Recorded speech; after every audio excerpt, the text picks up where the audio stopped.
बिस्मिल्लाहिर्रहमानिर्रहीम। अस्सलामु अलैकुम वरहमतुल्लाहि वबरकातुहू and welcome to my YouTube channel Kamal Arif official. रोज़ा हमारी बख्शिश व मग़फ़िरत का बेहतरीन ज़रिया होने के साथ साथ हमारी जिस्मानी सेहत व तंदुरुस्ती का ज़ामन है। जैसा कि फ़रमाने मुस्तफ़ा सल्लल्लाहु अलैहि वसल्लम है, यानी रोज़ा रखो सेहत याब हो जाओगे। इस महीने के मामूलात दीगर महीनों से जुदा होते हैं, लिहाजा इस महीने में खाने पीने में भी बहुत एहतियात की ज़रूरत होती है, क्योंकि बसा औक़ात बेएहतियाती सेहत की ख़राबी तक ले जाती है। सहरी और अफ्तारी में क्या खाएं और किन चीज़ों से एहतियात करें, आज इन चीज़ों के मुतल्लिक बहुत अहम बातें पेश करने जा रहे हैं, जिन पर अमल करने से इंशाअल्लाह सेहत भी बेहतर रहेगी और रोज़ा रखने और रोज़ा गुजारने में भी दुश्वारी कम होगी। लेकिन याद रखिए कि इसमें हमारी नीयत सिर्फ़ ये होनी चाहिए कि अल्लाह करीम का हुक्म पूरा करने और रोज़े में भूख प्यास की शिद्दत की वजह से होने वाली बेसब्री और तशवीश से बचने के लिए इन पर अमल करेंगे। सहरी में क्या खाएं? सहरी रसूल करीम सल्लल्लाहु अलैहि वसल्लम की सुन्नत है। इसका ये फ़ायदा भी है कि इससे रोज़े में क़ुव्वत हासिल होती है। नंबर 1, सहरी में दूध और इससे बनी अशिया का इस्तेमाल कीजिए। नंबर 2, चक्की के आटे की रोटी, दलिया या बासमती चावल या दाल रोटी वगैरह इस्तेमाल कीजिए कि इनसे भूख देर में लगती है। नंबर 3, दही तवानाई बरकरार रखता है। कोशिश करके दही घर में ही बनाएं, क्योंकि घर में बनाई हुई दही में कैल्शियम ज़्यादा होती है। नंबर 4, दही में ज़ीरा, इलायची या खुबानी शामिल करके खाना और लस्सी पीना भी मुफीद है। नंबर 5, सहरी ताख़ीर से करें, लेकिन इतनी ताख़ीर से भी ना करें कि सुबह सादिक का शक होने लगे।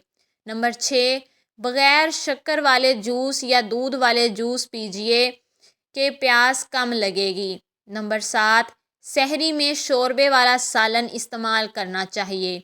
नंबर 8, बच्चों को सहरो अफ्तार में प्रोटीन वाली ग़िज़ाओं के साथ दूध वाला शरबत दीजिए।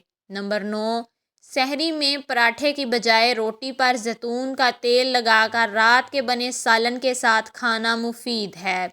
नंबर 10, रोज़े का दुरानिया तवील हो तो प्यास से बचने के लिए खजूर के शेक में ORS मिलाकर पी लें, ये पानी की कमी से महफूज रखेगी। नंबर 11, शुगर के मरीज़ अगर सहरी में खजूर खाएं तो ब्लड प्रेशर और शुगर लेवल ठीक रहता है। खजूर कुव्वत को बहाल रखती है। नंबर 12, सहरी में केला खाना भी मुफीद है। अफ्तारी में क्या खाएं? रोज़े रखने से शाम के वक्त कमज़ोरी महसूस होने लगती है, जबकि खजूर खाने से जल्द तवानाई बहाल हो जाती है, क्योंकि ये ग़िज़ाइयत से भरपूर होती है और खजूर खाने से अफ्तार के पीछे यही हिकमत कार फरमा है।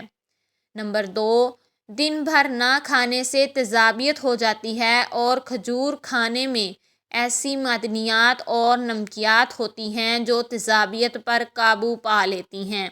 नंबर 3, अफ्तारी के बाद के औक़ात में पानी का ज़्यादा से ज़्यादा इस्तेमाल कीजिए, ताकि दिन के वक्त जिस्म में पानी की कमी से बचा जा सके। नंबर 4, रोज़ा खोलने के लिए खजूर, दही, पानी या ताज़ा फलों के रस नोश कीजिए। नंबर 5, ऐसे फल और सब्ज़ियाँ जिनमें पानी की वाफ़र मिकदार मौजूद हो, मसलन खरबूजा, तरबूज, खीरा, टमाटर, अंगूर, संतरा, पपीता और अनानास वगैरह का इस्तेमाल बहुत मुफीद है। नंबर 6, रमज़ान में ज़्यादा से ज़्यादा मौसमी फल इस्तेमाल करें।